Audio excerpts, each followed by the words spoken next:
안녕하세요. 2023년 6월 고1 전국연합 학력평가 국어문제 해설 강의를 시작하겠습니다. 이번 학력평가는 1등급 87점, 2등급 78점, 3등급 68점, 4등급 57점으로 난이도는 중상 정도 되는, 그리고 문학 부분과 독서, 과학 지문에서 변별력 있는 문제가 출제되었다라고 볼 수 있습니다.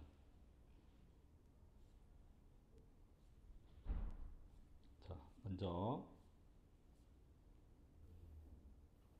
문법 11번 문항을 같이 보도록 합시다. 다음 글을 읽고 물음에 답하시오. 보조사는 앞말에부터 특별한 뜻을 더해주는 기능을 한다. 자, 기능적인 면에서 특별한 뜻을 더해준다라고 되어 있어요. 그러면 체언에 붙어서 보통 일반적으로 조사가 갖는 특징을 설명하고, 격조사와는 다른, 격조사가 문법적 관계를 나타내 주는 것과 달리 보조사는 바로 앞말에 결합되어 의미를 첨가하는 기능을 한다라는 게 보조사의 가장 두드러진 특징이다라는 걸 알 수 있겠죠. 소설만 읽지 말고 시도 읽어라. 소설만을 읽지 말고 시도 읽어라 에서처럼, 이런 보조사는 앞말에 결합되어 의미를 첨가한다. 그래서 소설, 시라는 체험과 결합한 형태를 띈다라는 걸 알 수 있네요. 이 뒤에 소설만을 읽지 말고 시도 읽어라 부분에서 이 을이라고 하는 건 목적격 조사, 그래서 격조사라고 볼 수 있습니다. 위에 기억에서 많은 앞체언의 한정의 의미를 더해주고 있다. 또는 앞체언 역시 또한의 의미를 더해주고 있다라고 설명이 되죠. 한편 니은의 만을에서 확인할 수 있듯이 보조사와 격조사가 함께 나타나는 경우도 있습니다. 이때 문법적 관계는 바로 격조사가 문법적 관계를 담당하고, 뒤에 있는 보조사는 앞말에 특정한 의미를 더해준다. 바로 역시 또한의 의미를 더해주었다라고 볼 수 있죠. 보조사의 또 다른 특징은 결합할 수 있는 말이 꼭 체언에만 국한되는 것은 아니다. 바로 부사나 어미 뒤에도 결합할 수 있다라는 점이에요. 또한 격조사 더하기 보조사, 보조사 형태로도 결합이 가능하다라는 점도 알 수 있네요. 한편 A, 보조사 중에서 의존명사 또는 어미와 그 형태가 동일한 경우가 있어서, 그래서 보통 출제되는 유형을 보면 보조사와 의존명사를 구분할 수 있느냐를 질문하는 경우가 많습니다. 기억, 나는, 나대로. 자, 여기 대로가 보조사에 해당이 돼요. 반면 내가 아는 대로에서 이 대로는 아는이라는 관용어의 수식을 갖는, 바로 이때 의존명사가 된다라는 걸 알 수 있죠. 그러면 보조사는 품사가 조사이고, 그다음 의존명사는 품사가 명사이기 때문에 둘은 서로 다른 품사이다라는 걸 알 수 있고, 위 기억에서 대로는 대명사 나에 결합하기 때문에 보조사로, 니은에서의 대로는 바로 관용의 수식을 받는다라는 이 부분을 이해를 하고 의존명사로 구분할 수 있으면 됩니다. 11번 문제, 윗글을 참고하여 보기에 기억에서 디귿을 이해한 것으로 적절하지 않은 것은 이라고 되어 있네요. 기억, 라면 마저도 품절됐네. 자, 여기에서 마저와 도가 보입니다. 이렇게 나눠 볼게요. 그러면 이 마저는 품사가 조사인 건 알 수 있는데, 격조사인지 보조사인지 그 구분을 할 수 있어야 되겠죠. 보통 일반적으로 보조사는 보조사끼리도 결합할 수 있어요. 그러면 이 도 또한의 의미를 지니고 있는 보조사 앞에 또 다른 보조사 마저가 붙어 있다라는 걸 알 수 있죠. 그러면 이 보조사 마저와 도가 결합된 형태, 이 마저라는 건 어떤 것이 포함되고, 하나를 포함하고 거기에 또 더해지는, 그 위에 더한 그런 의미의 보조사예요. 그래서 포함이 되어 있는 라면 마저 도 품절이 되었네. 그러면 마저 도는 보조사의 결합이다라고 볼 수 있죠. 형도 동생만을 믿었다. 자, 이때 도와 만은 보조사를 말하고 을은 목적 격조사. 동생을 믿었다라는 뜻에서 목적 격조사가 되겠죠. 그 다음 그는 아침에만이라고 되어 있죠. 이때 만도 보조사가 됩니다. 에는 어떤 장소를 나타내는 부사격 조사가 되겠죠. 그래서 그는 아침에만 운동을 한다. 어떤 한정적인 뜻을 더해주는 의미가 됩니다. 1번 기억, 격조사 뒤에 역시 또한의 의미를 더해주는 보조사가 덧붙고 있다. 자, 역시 또한의 의미를 더해주는 보조사는 맞아요. 근데 앞에 격조사라고 된 부분이 잘못되었죠. 보조사기 때문에 보조사 더하기 보조사 형태가 된다라는 걸 알 수 있고 답은 1번이 됩니다. 자, 12번 A에서 설명한 A, B에 해당하는 것. 자, 보조사와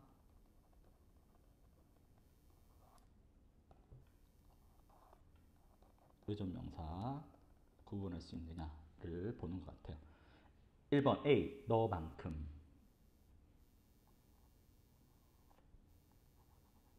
여기 보조사에 해당이 되죠. 그 다음 먹을, 관용의 수식을 갖는 의존명사. 답은 1번으로 바로 쉽게 구할 수 있게 되네요. 2번에 서 있을 뿐이다 에서 뿐 역시 의존명사. 그 다음에 너뿐이다 일때 뿐은 보조사. 그 다음 뛸 듯이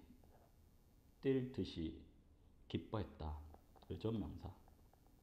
그 다음 생김새가 다르듯이. 이때 다르듯이는 다르다의 기본형에서 어간, 어미를 구분하고 뒤에 오는 바뀌는 형태들, 활용하는 형태들, 뭐 다르니, 다르듯이와 같은 그런 어미로 볼 수 있습니다.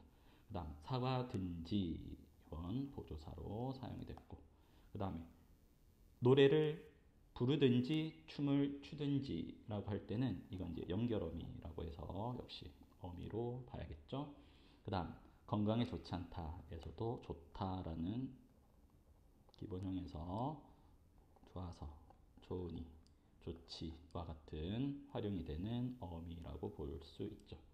그 다음 친구를 만난지에서 지는 의존명사. 그래서 A에서 설명하는 A, B에 해당하는 것은 1번 너만큼의 보조사, 그 다음 너는 먹을 만큼만의 의존명사. 그래서 답은 1번으로 고를 수 있습니다. 자, 그러면 문학 문제로 한번 뒤로 넘어가 볼게요. 뭐 여러 가지 그 작품들이 있는데 선생님이 선택한 문제는 난이도가 좀 있는 29번 문제. 대략적인 갈래를 써놓고 보도록 합시다. 이 작품은 영웅 군담 소설 장국진전이라는 작품이에요. 그러면 장국진이라는 어떤 인물에 초점을 맞춰서 그 사람의 어떤 행동이나 그 인물에 대한 그다음 평가, 그리고 그 인물의 활약상 등이 나타나는 일반적인 영웅 소설의 그런 형태를 띈다라는 걸 미리 이야기를 하고요. 또 하나의 특징이라고 한다면 여기에는 이제 이 부인이라는 또 다른 영웅, 여성 영웅이죠. 이때는 그래서 한 작품의 남성 영웅 장국진과 그 부인 여성 영웅이 함께 협력하는 그러한, 거기에 더해서 보통 일반적인 영웅 소설의 구조에서 등장하는 조력자들도 힘을 실어주는 그런 내용이다라고 이해를 하고 첫 번째 앞부분을 먼저 보도록 합시다. 황성의 병란이 일어나고. 자, 황성이라는 걸 어떤 지명, 장소를 나타내죠. 장소적 배경이 되고, 보통 중국은 이때가 중국 명나라다라고 하면 이 황성이라는 이 성은 어떤 그 지명을 나타내는 지역적인 그런 장소다라고 볼 수 있습니다. 병란이 일어나고 일종의 무신난이 일어나서 살기등등하고 천자는 빛이 난 모양이라 국진은 재빨리 방으로 들어와 무장을 갖추고.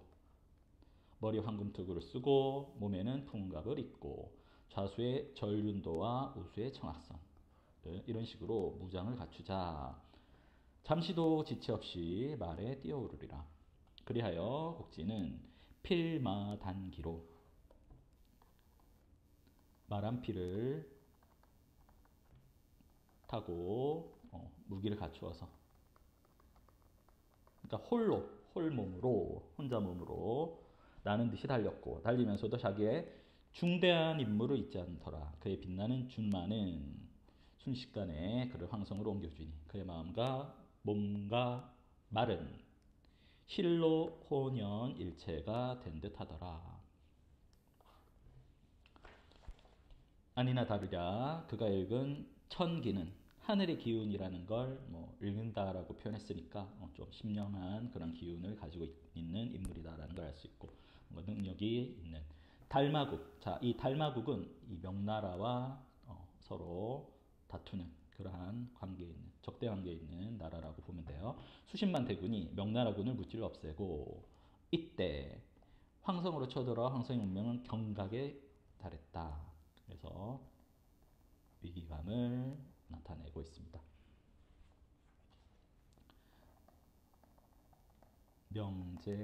명제경각이라는 그러한 표현을 쓸 수 있고요. 국지는 즉시 걸레로 들어가 전에 임금님 앞에 황제 앞에 엎드려 가로되. 자, A 부분 해석 잘 봅시다. 소신이 중임을 맡아 원방 먼 곳까지 갔사와 폐하께 근심을 끼쳤사오니 그 다음 중요해요. 이것은 모두가 신의 죄인 줄로 아래요. 자, 자신의 탓 또는 자신의 과오다라는 걸 이야기하고 있습니다. 적병을 판 후에 죄를 당하여지다. 적을 물리치고 나서 벌을 받겠습니다 라고 이야기하네요.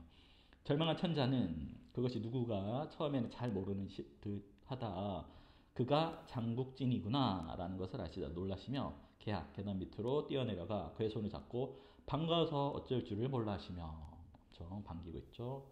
B. 경 황제 경이 있었으면 무슨 근심을 하리요.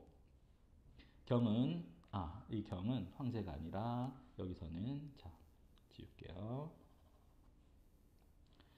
이 경은 장국진을 이야기합니다.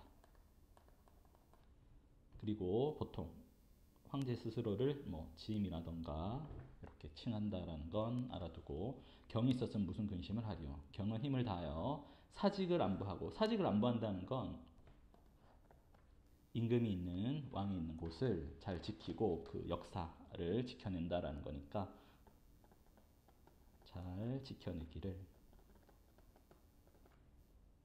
명하는 거죠. 일종의 명령이다라고 보면 됩니다.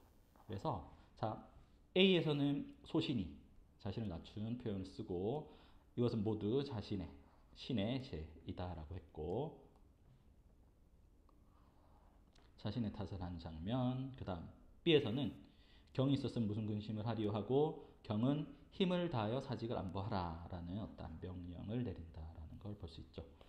적은 어느새 도성에 다다르고 도성의 백성들은 아우성을 치니 이는 지옥을 상상하게 하더라. 그것은 도무지 구할 도리가 없는 완전한 파멸을 보는 듯 하더라. 국지는 다시 말에 오르자 한 손에 전륜도 또 한 손에 청하선을 흔들며 성문을 빠져나가 물밀듯 밀려드는 수십만 적군의 진영으로 비호처럼 달리더라. 두려움 없이 나선다라는 걸 알 수 있죠. 여기 보면 축풍 낙엽같이 쓰러진다. 그 다음 적군에게는 전혀 예상하지 못한 일대 혼란이 일더라. 이런 장면을 살 듯이 있듯이 그러한 영웅적인 면모가 잘 나타난다라는 점을 의학적으로 볼 수 있습니다. 시체는 산을 이루고 피가 바다를 이루며 좀 가정된 표현을 쓰면서 그러한 업적을 드러내고 있죠. 중략 부분에서는 국지는 달마국을 정벌하기로 결심했다. 그리고 그 전장으로 떠난다라는 것. 달마국은 천원국과 협력 또는 합력하여 국진을 대적한다. 그래서 이제 달마국과 천원국이 힘을 합해서 국진과 맞선다라는 점을 설명하고 있어요.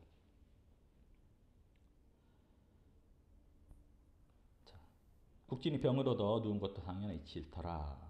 이것은 전투 중에 치명적인 어떠한 부상을 당했고, 그 다음, 그러나 국진에 지내서 아무런 답이 없자 백운도사, 오금도사는 장국진에게 중대한 곡절이 있음을 의심하기 시작하더라. 자, 이 두 사람은 국진과 전쟁을 벌이는 쪽이다라고 볼 수 있죠. 그래서 반대 세력이라고 보면 돼요. 신병은 조금 더 차도가 없으니 위급함을 무엇으로 해결해야 한단 말인가. 자, 이러한 부분 있죠. 무엇으로 해결해야 한단 말인가처럼 서술자가 직접적으로 어떤 자신의 어떤 주관을 개입하는 그런 부분이 고전소설, 특히 영웅 군담 소설에는 종종 나타난다라는 것. 이 부분 주시해두고, 이때 어려서부터 가까운 천문지리가 누구보다 능통한 이 부인이 천기를 보고 있던 터라. 자, 드디어 이 부인이 이제 등장해요. 장국진의 부인이고, 그리고 천문지리가 누구보다 능통하다라는 것. 그러면서 남편의 장국진의 이런 사실을 깨닫고는 놀라움을 금치 못하더라. 더욱이 옆에 있던 유분 역시 조력자, 남편의 위험에 애통해 하니 장승상 왕씨도 이 소식을 듣고 달려올 따름이더라. 육도삼량 손오병법에도 능통한 이 부인은 생각 끝에 결연히 일어서더니 어떤 결심을 하고, 자, 달마국 전장, 그 정쟁이 벌어지는 곳으로 병을 앓는 남편을 구하고 이 싸움 결단 지으리라 결심하더라 하는 장면. 이 부인 즉시 남장을 하고 용인투구를 쓰고 몸에 청사점포를 입고 비린도 홀기를 들고, 자, 맨 앞에 나와 있는 황성의 병난이 일어났을 때 장국진이 무장을 갖추는 그 장면과 유사한 장면이 한 번 더 반복이 되죠. 유부인과 주위 사람들의 이별을 구하고 필마단기로 역시 달마구 향해 집을 떠나리라. 머물고 있던 집을 떠나서 이제 전장으로 달려간다라는 걸 알 수 있습니다. 유부인은 멀리 전송을 나와 이 부인의 전도를 근심하며 봉수 한 통과 바늘 한 쌍을 유부인의 품속에 내어주고 말하되 이것을 가지고 동정호 물 건널 때 물에 던지면 용왕 부인이 청할 것이다. 동정호 용왕은 첩의 전생 부모이니 부모가 보면 반가워할 터요. 선약을 얻어가야 승상의 목숨을 구할 것이요. 다음은 선약 한 쌍 얻어가야 천원왕과 달마왕을 잡으리라. 이분이 그것을 받아가지고 질풍처럼 달린다. 이런 장면이 나오죠. 다음 만년주가 등장하고, 다음 천원왕과 달마왕은 욕이나 배웁되 죽이지는 마옵소서 하고 이야기를 하네요. 두 사람은 바로 천상에서 성간으로 인간이 접거하였으니 많이 죽이면 일후에 원이 되리라. 그래서 이 부분은 경계의 메시지를 보내고 있어요. 또한 용왕 부인은 역시 조력자로 선녀들에게 분부하여 이 부인을 잘 모시고 가서 공을 이루라고 특별히 당부하였습니다. 이때 자, 이제 명나라 진영은 적병들에 의해 완전히 포위되었고, 적병은 이것을 깨칠 속셈으로 그 준비에 분주하더라. 이를 본 이 부인이 잠시도 지체할 여유가 없으니 투구를 거쳐 쓰고 비린도를 높이 들여 만리청청, 청총마라는 말의 곱비를 바싹 쥐어잡고 좌우 따라온 선녀들은 앞에 서서 길을 인도하라고 분부하고 즉시 급하게 채찍질을 하니 만리청총마는 화살처럼 포위를 일직선으로 밟아 넘어서며 명나라 진문을 향해 달리더라. 역시 여성 영웅, 영웅적인 면모 또는 어떤 기계가 잘 나타나는 그런 장면들이다라는 걸 볼 수 있죠. 적병들입니다. 이 돌발적 사태를 만나 몹시 어리둥절할 뿐 아니라 당황하고 천지의 소나기가 퍼붓고 번개불 천둥이 무섭게 진동하니 어느 누구든 공포 속에서 정신을 잃는 것은 당연한 일이었어요. 적병들이라고 해서 무섭지 않으랴와 같이 서술자가 직접적으로 그런 개입한 내용들이 나타납니다. 그래서 어떤 서술자의 개입이다라는 걸 여기서는 꼭 그 장면에서는 주관적인 평가가 일반적으로 따른다라는 것. 그래서 고전소설의 특징이다라는 걸 이해하고 서술상 특징을 한번 봅시다. 연속되는 대화를 활용해요. 대화의 연속은 사실상 여기서는 드러나는 부분이 그렇게 없죠. 인물 간의 갈등을 고조시키는 건 일반적인 소설의 일반적인 서술상 특징이지만 연속체의 대화는 나타나는 부분이 없습니다. 2번 과거 현재의 빈번한 교체 역시 나타나지 않고 한 인물의 동일한 행위를 반복하는 게 아니라 다른 인물 국진과 또 두 영웅적 인물의 두 사람의 어떤 행동이 좀 유사한 그런 행위가 나타나는 점은 있죠. 그래서 한 인물이라는 건 잘못된 설명이고 서술자의 개입 나오죠. 바로 이 부분 서술자의 개입을 통해 작중 상황에 대한 주관적 판단을 제시했다라는 게 올바른 설명이 됩니다. 특정 인물의 요양묘사는 두드러지거나 그다음 희화화하는 장면은 없다. 숙강스럽게 만드는 장면은 나타나지 않습니다. 그다음 30번 문제로 이어서 기억에서 미음을 중심으로 이끌을 이해한 내용으로 적절하지 않은 것을. 자, 기억에서의 병란은 바로 황성에서 일어난 일이죠. 황성에서는 병란이 국진에게는 자신의 중대한 임무를 수행하기 위한 이동하는 계기가 만들어지는 것입니다. 니은에서 국진은 고통에 시달리는 도성의 백성들을 구원하기 위해 적병과 맞서 싸우죠. 그래서 올바른 설명으로 볼 수 있고요. 그 다음 디귿에서 국진에게 일어난 일 이것은 이 부인이 남장을 결심하는 바로 그런 원인이 되죠. 자, 남장을 하는 장면이 중간에 나타났습니다. 그래서 그런 달마국 전장에서 펼쳐진 그런 전쟁이 결심의 원인이 되고 리어에서 이 부인은 미래를 예측하여 위기에 대비할 수 있는 방법을 국진에게 알려주고 있다 했는데 이 장면은 사실과 다르죠. 바로 자신이 몸소 전장으로 달려가는 그런 모습이다라고 봐야죠. 그 다음 A 그리고 B에 대한 설명이다. 아까 앞에서 살펴봤던 부분 A에서는 소신이 중임을 맡아 원방에 가서 폐하께 근심을 끼쳤사오니 하면서 모두가 신의 죄인 줄로 아래요 하고 자신의 탓을 하고 B에서는 황제가 경이 있었으면 무슨 근심을 하리요 하고 국진에게 어떠한 방어를 하도록 명령하는 그런 장면이다라고 볼 수 있죠. A에서 먼저 자신의 실망감을 우회적으로 표현했다. 그런 장면은 보이지 않고요. 자신의 목적을 달성하기 위해 거짓으로 말하는 장면도 사실 없습니다.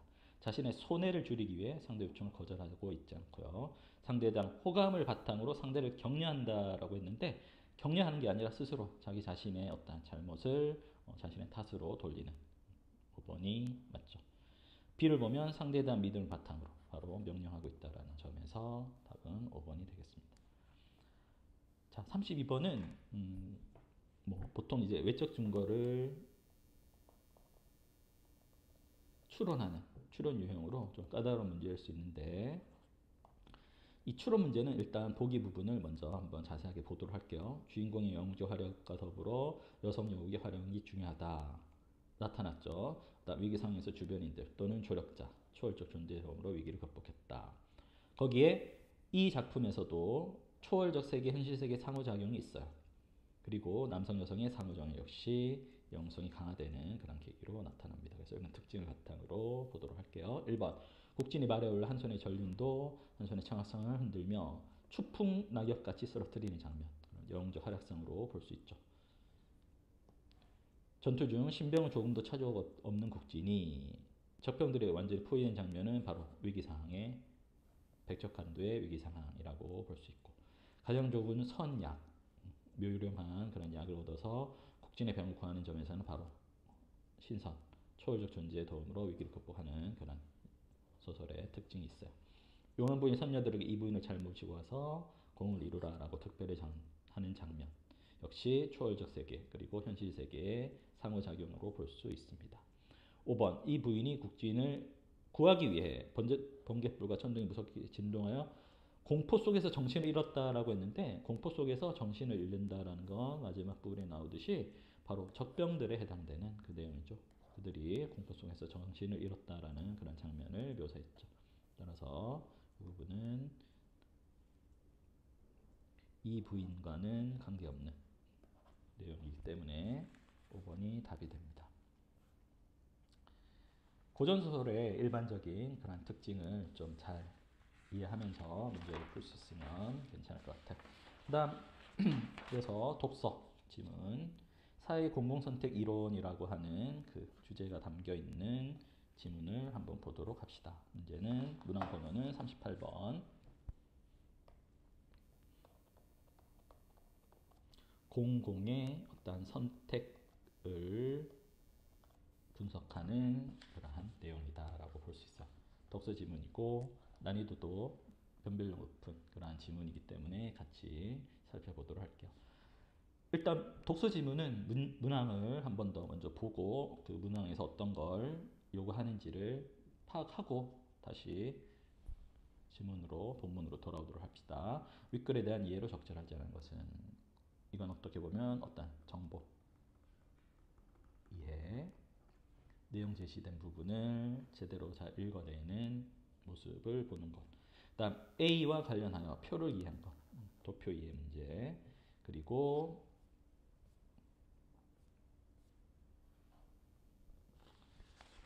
B의 이유로 가장 적절한 것은 이것도 역시 어떤 정보를 뭐 추론한다라고 봐야겠죠. 그 이유를 추론하는 그런 문제.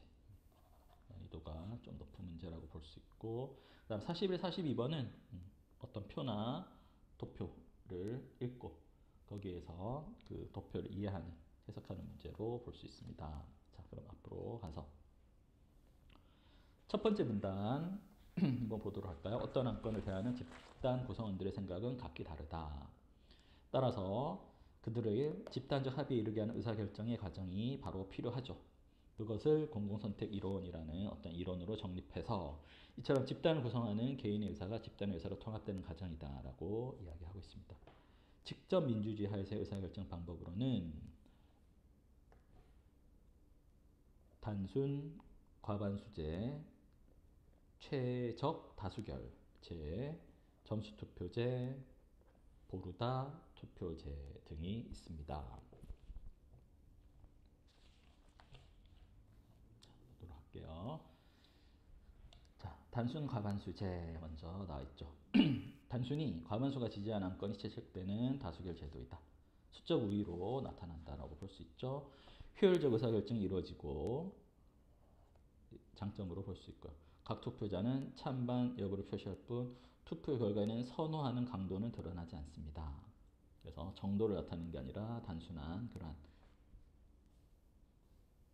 수적인 확인만 가능하다라는 걸 알 수 있네요. 다만 이때는 사회 전체의 어떤 후생, 복지와 관련된 그런 후생의 감소는 가능성이 있다라는 점, 단점도 당연히 있다라는 거겠죠. 이는 다수 행포에 의해 소수의 이익이 침해되는 상황이 발생할 수 있음을 나타낸다. 그래서 장점과 단점을 함께 이야기하고 있네요. 투표의 역설 현상이라는 것 아까 그 39번 문항에서 질문하고 있는 바로 투표의 역설. 투표가 갖는 어떤 모순된 그런 부분을 나타냅니다.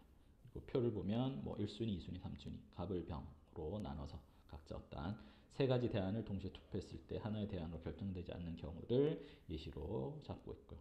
결국 하나를 선택해서 남은 한 가지 대안과 다수결로 승자를 결정하면 최종적으로는 어쨌든 하나의 대안이 결정되는 과정을 이야기하고 있고 이 표의 투표 결과는 달라지게 된다라고 이야기합니다.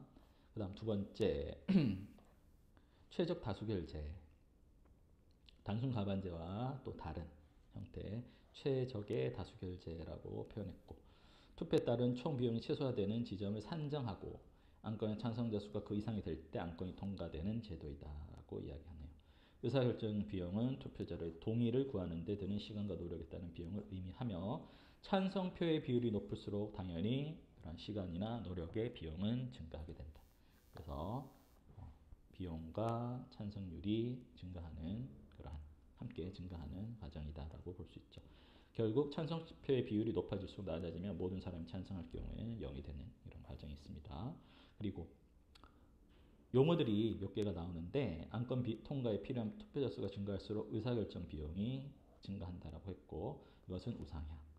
이와 달리 외부 비용은 감소하고 우하향한다라고 했죠. 그다음 이걸 합친 또 총 비용 곡선이라는 건 U자 형태로 나타난다라는 특징. 이건 이제 나중에 그래프 보면서 표를 보면서 이해하는 문제로 확인해 봅시다. 이 제도는 결국 의사결정 이론을 명쾌하게 설명할 수는 있지만 역시 장점이 있고 최적 다수결의 의견을 전하는 데 시간을 지나치게 소비한다라는 단점이 있어요. 그래서 역시 장점과 단점을 함께 이야기하고 있네요. 세 번째, 점수 투표제는 뭔가 일정한 점수를 부여하는구나라는 걸로 볼 수 있고 합산해서 가장 많은 점수를 얻은 것을 대안으로 선택한다. 그래서 투표제의 바로 선호 강도에 따라 점수가 배분된다라는 점 구분할 수 있으면 됩니다. 전략적 행동이라는 것이 나오고 투표 결과 불규칙하게 바꿀 수 있는 단점도 있어요. 이때 전략적이다라는 건 다른 투표자의 투표상을 예측하고 자신의 행동에 이에 맞춰 변화시킨다라는 걸 나타내고 이러한 행위는 어떤 투표에서든 나타낼 수 있다. 그래서 점수 투표제에서도 나타날 가능성이 높습니다. 마지막 포르다 투표제 용어도 확인을 해놓고 n 개의 대안이 있을 때 가장 선호한 대안부터 n-1 해서 마지막에 1점을 주고 합산하여 가장 높은 점수를 받은 대안을 선택하는 투표 방식. 역시 이것도 선호 강도를 표시할 수 있겠죠. 일부에게 선호도가 아주 높은 대안보다는 투표자 모두에게 어느 정도 차선이 될 수 있는 중도의 대안이 채택될 가능성이 높다. 이런 특징도 있습니다. 그래서 중도의 대안 이 부분도 이따 확인해 봅시다. 자, 공공선택 이론이라는 어떠한 그런 일종의 제도 하에서 여러 가지 방식을 제시를 하고 각각의 방식의 특장점 그리고 단점이나 그 다음 비용이 많이 든다거나 이런 부분들을 언급을 해줬어요. 그리고 나서 이제 문제를 확인해 보도록 할게요. 윗글에 대한 이해로 적절하지 않은 것은 정보 이해의 문제니까 세부 정보를 한번 볼까요? 1번 어떤 투표제에서든 투표의 전략적 행위가 나타날 수 있다. 여기 나와 있죠. 어떤 투표 제도에서든 나타낼 수 있다. 전략적 행위라는 것은 충분히 가능하다. 보르다 투표제에서 가장 선호하지 않는 대안에 0점을 준다라고 했는데 자 0점을 주는 게 아니라 최종적으로 1점을 부여하고 있죠. 그래서 n부터 n-1 그래서 어쨌든 가장 선호하지 않는 대안도 1점을 부여받게 된다. 그래서 2번은 틀린 설명이 됩니다. 단순 가반수제에서는 채택된 대안의 사인의 후생이 감소한다는 내용이 있었고 점수 투표제는 바로 선호 강도를 표시할 수 있는 특징 최적 다수 결제와 달리 그 다음 최적 다수 결제는 또 단순 가반수제와는 달리 통과 기준이 안거에 따라 달라지는 경향을 보입니다. 38번의 답은 2번. 자, 투표 역설이라는 건 아까 A 부분에서 갑, 을, 병 세 사람이 어떠한 선택에 있어서 이때 세 사람의 선호 순위에 따른 어떠한 투표가 이루어지고 하나에 대한 결정되는 과정인데 이 부분에서 일종의 조금 모순되는 경향을 띈다라는 걸 이야기하고 있어요. 한번 볼게요. 1번 병원과 학교 그리고 경찰서 이렇게 두고 자 갑, 을, 병이라고 일단 표시를 해 놓을게요. 병원과 학교를 먼저 비교할 경우 병원과 경찰서의 다수결 승자가 최종의 대안으로 결정된다라고 했는데 자 병원과 학교를 먼저 비교를 해보면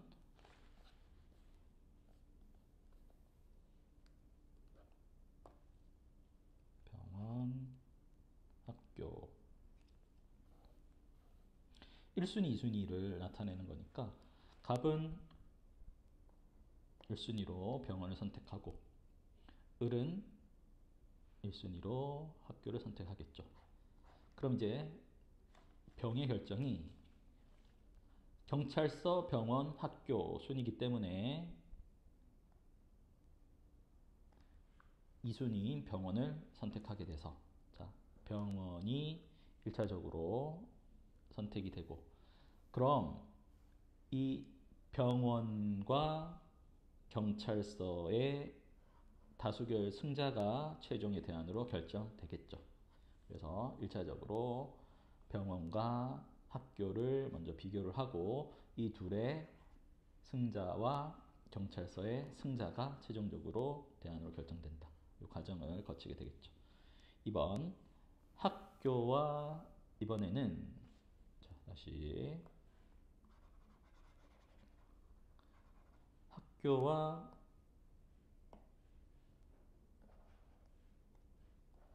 경찰서를 먼저 비교합니다. 그럼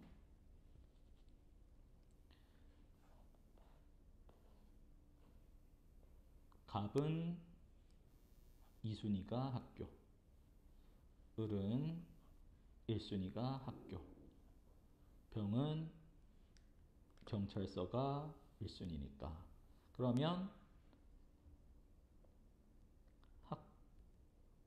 학교와 그 다음 경찰서 이렇게 선택을 하게 되겠죠. 각각 그러면 다수결에 의해서 학교가 선택이 되게 되죠. 그러면 학교와 경찰서라고 되어 있으니까 갑과 을을 놓고 비교를 하면 학교가 먼저 선택이 되죠. 그리고 나서 갑과 을이 학교에 투표하여 최종적으로 학교가 결정된다라고 했는데 자 여기에서 학교와 그 다음 병원을 다시 비교를 해야 되니까 그럼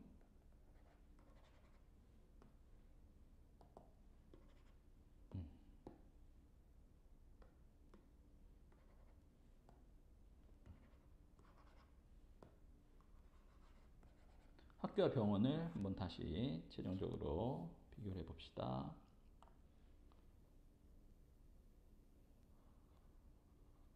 병원, 그 다음 학교, 병원이 되겠죠. 그래서 갑은 병원을, 을은 학교를, 병은 2순위인 병원을 택하게 되죠. 그럼 최종적으로는 학교가 아니라 병원이 결정이 됩니다. 그래서 자 학교와 병원을 함께 비교를 하게 되면 1차적으로 학교와 경찰서를 먼저 비교해서 병원이 정해지고 그 병원과 학교가 함께 비교가 되면서 결국엔 병원이 최종적으로 결정되기 때문에 2번은 잘못된 설명이구나 라는 걸 알 수 있죠. 그 다음 자 정보 추론 문제 40번이 좀 까다로운 유형이다 라고 할 수 있는데 B의 이유로 가장 적절한 것은 이라고 되어 있어요. 이 부분은 옆에서 잠깐 찾아가서 보도록 합시다. 중도의 대안이라는 표현을 썼죠. 일부에게는 선호도가 아주 높은 대안보다는 오히려 어느 정도, 모두에게 어느 정도의 차선책으로서의 중도의 대안이 될 가능성이 더 높다. 그래서 왜 그러한 중도의 대안이 선택될 가능성이 높을까라는 점을 이야기하고 있어요.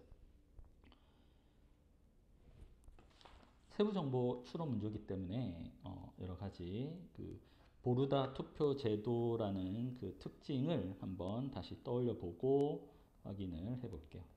일부에게 선호도가 아주 높은 대안보다는 어느 정도 중도의 대부분 중도의 선호도가 중요한 가치를 지니고 이 선택이 바로 차선의 어떤 대안으로 이루어지는구나 라는 걸 알 수 있습니다. 주어진 점수를 투표자가 임의대로 배분할 수 있기 때문이다. 2번 투표자는 중도의 대안에 관해서만 자신의 의사를 표현한다. 이건 아니죠. 점수 투표자와 달리 투표의 전략적 행동을 유발한다. 맞아요. 그렇다고 해서 결과를 조작할 수 있는 건 아니고 일부에게만 선호도가 높은 대안이 다수에게 선호도가 높은 매우 낮을 때, 이 문제가 발생하겠네요. 점수 합산 면에서 불리하기 때문이다. 그렇죠.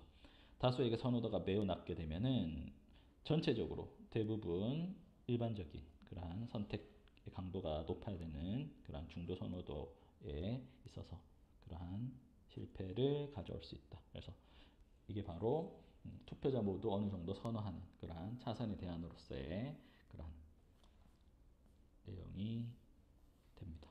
중도의 대안이 채택될 가능성이 높다라는 그런 의미가 되죠. 41번 그래프를 보고 각 비용들에 대한 그래프다라고 되어 있네요. 그러면 비용을 나타내는 거니까 사실 가, 나, 다 이 그래프가 선이 어떤 걸 나타내는지 가는 외부 비용 들어가는 소요되는 비용 그리고 반대 의사결정 비용으로 볼 수 있죠. 그러면 다는 약간 U자형의 그런 형태를 띠고 있는 A나 B가 합쳐진 일종의 총 비용의 곡선 그래프다라고 볼 수 있죠. 그래서 이렇게 곡선으로 나타나는 형태다라고 보면 U자형 곡선이 나타난다. 그 다음 이 N 일종의 N 한 지점은 최적의 그러면서 다수의 지점이 된다라고 보면 찬성자 수와 비용이 상관관계를 가지는 그런 그래프다라는 걸 알 수 있죠. 자, 가에서 외부 비용 그리고 반대하는 투표자 수가 많을수록 그 값은 당연히 커지죠. 나의 의사결정 비용은 설득하는 데 드는 시간과 노력이 적을수록 그 값이 당연히 작아지는 그러한 경향이 있습니다. 그래서 단은 총 비용이고 합한 값이 최소가 되는 지점 바로 n이 최적의 다수 지점이 되겠죠. 최적의 다수 지점. 투표에 참가한 모든 사람이 찬성한다. 뭐 그럴 수도 있으니까 그 값은 0이 된다라고 볼 수 있죠. 안건 통과에 필요한 투표자가 많아진다라고 조건을 줬어요. 그렇다면 나는 이동한다. 의사결정 비용은 당연히 상승하죠. 그러면 함께 외부 비용도 하강하는 그러한 현상이 나타납니다. 그래서 이동하지 않는다라는 건 잘못된 설명이니까 5번이 잘못된 설명으로 답이 되겠죠. 그 다음 42번 A부터 E까지의 투표자와 각각의 대안 1, 2, 3으로 표현이 되는 이런 대안이 있습니다. 자, 기억은 단순 가반수제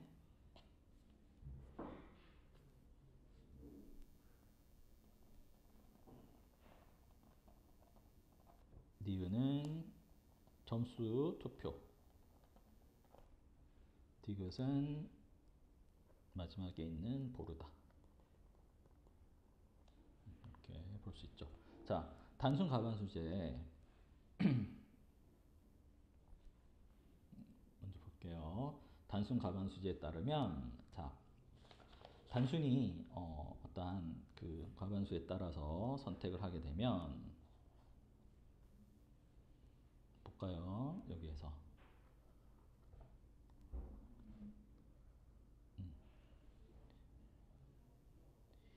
2번을 택하는 B, C, E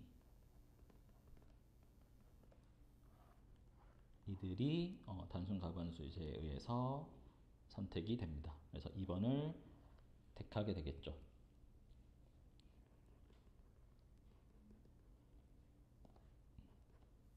그러면 둘이 이제 점수 투표제로 갔을 때 역시 똑같이 2번을 선택하니까 이제 보르다 투표제로 한번 확인을 먼저 해보도록 합시다.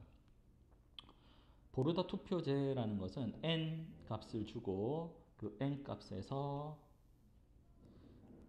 여기는 이제 대안의 개수가 3개니까 n을 3으로 두면 3 그리고 2 그리고 1 가장 낮은 값은 그래서 3개의 값을 줄 수 있겠죠. 그럼 한번 차례대로 보면은 자 2번은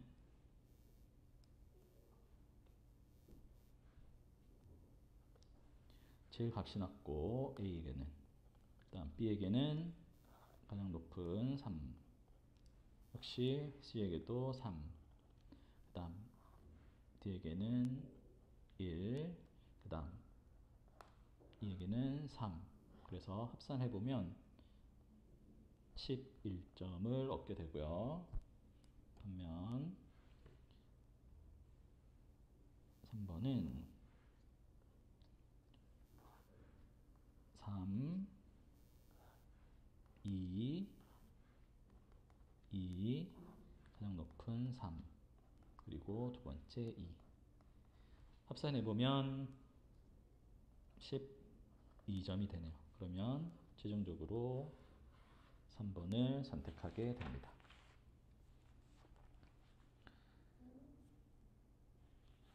이제 현대시 작품 간단하게 살펴보면서 마무리하도록 합시다. 자, 윤동주의 소년 그리고 손택수의 나무의 꿈 두 작품인데요.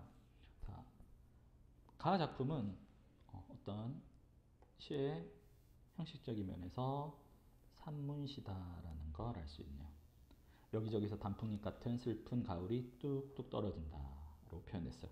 단풍잎 같은 슬픈 가을, 뭔가 하강의 이미지 그리고 슬픔 그런 이미지를 나타내고 있어요.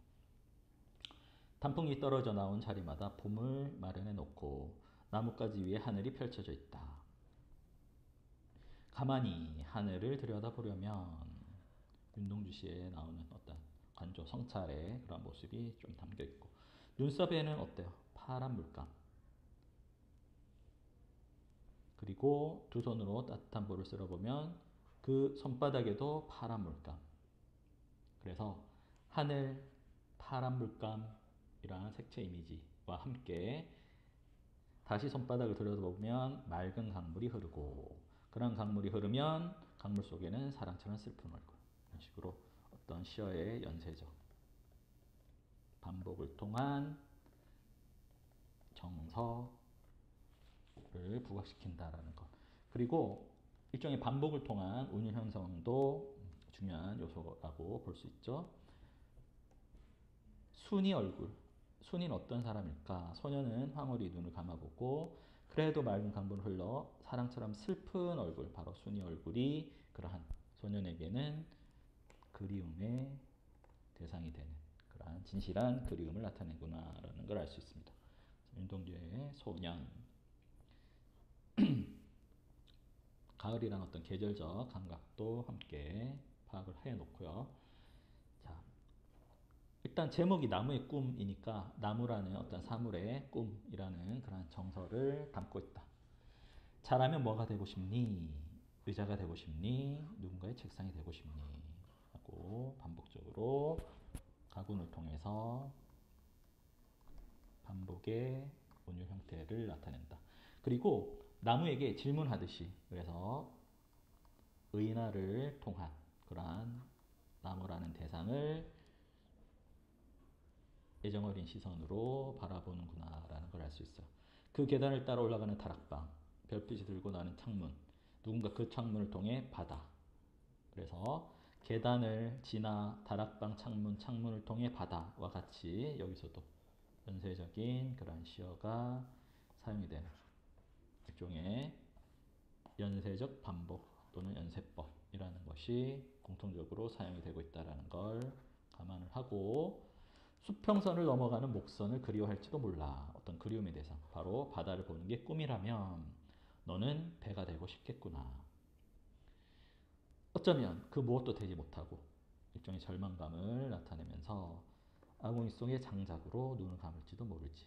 그렇다면 한 줌에 재가 되었지만 그렇지만 넌 그때도 하늘을 알고 있는 거다. 바로 누군가의 몸을 대어주고 난 뒤에 춤을 추듯 피어오르는 그런 모습으로 표현을 했어요. 결국 내 잎사귀를 스치고 가는 저 바람 소리를 들어보렴. 지금이 바로 너로구나. 너와 같이 그런 대상에 대한 의인화.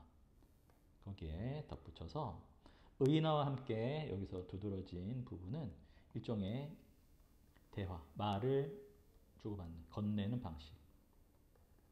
예, 사용이다라고 볼 수 있죠. 43번 가하나의 표현상의 특징. 반어적이다라는 건 나타나지 않습니다. 나는 가와 달리 동일한 종교로 의미의 반복이라고 했는데, 자, 가에서도 예를 들어 떨어진다, 들여다본다, 어린다와 같이 니은다 역시 가군으로 볼 수 있고, 뭐 하고 싶니 하는 이 부분, 그리고 있구나, 구나 하는 이런 부분에서 동일한 종교로의 반복이 공통적으로 둘 다 나타난다라고 볼 수 있죠. 그래서 운율감이 형성돼요. 모두 대상을 의인화했다라고 했는데 가에서는 나타나는 부분은 없었어요. 가나 모두 시의 연쇄자하려, 그죠? 연쇄법을 사용했다라는 걸 알 수 있습니다. 44번 문제 기억은 자, 하늘을 들여다봐요. 하늘을 보면 자, 어떤 정서일까? 손의 정서를 환기하는 기능, 그죠? 하늘을 보고 정서를 환기하는 기능을 하고 있다. 거부하는 세계라고 볼 수 없고 한계를 인식하는 것도 아니죠. 반면 니은 바다를 보는 게 너의 꿈이라면 그렇다면 바다도 어떤 지향하는 바가 될 수 있겠죠.